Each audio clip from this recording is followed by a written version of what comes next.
மும்பைல இருக்கக்கூடிய ஒரு ரோட்ல வண்டிங்க போனா ஜெய் ஹோ அப்படின்ற அந்த மியூசிக் உடைய டியூன் கம்போஸ் ஆகிற மாதிரி ரோட கன்ஸ்ட்ரக்ஷன் பண்ணிருக்காங்க. ஆக்சுவலி இந்த ஜெய் ஹோ அப்படின்ற அந்த மியூசிக்கை கம்போஸ் பண்ணது ஏஆர் ரகுமான் அவர்கள்.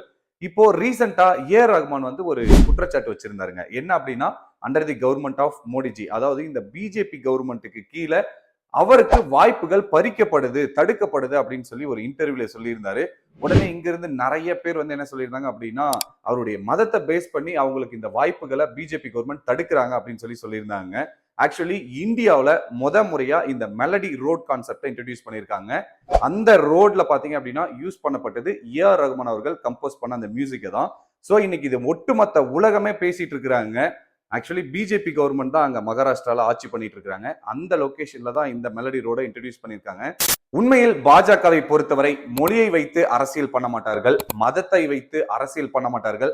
ஆனா மொழியை வச்சு அரசியல் பண்றாங்க, மதத்தை வச்சு அரசியல் பண்ணிட்டு இருக்காங்க அப்படின்னு சொல்லிட்டு இங்க நிறைய கட்சிகள் பேசுவாங்க.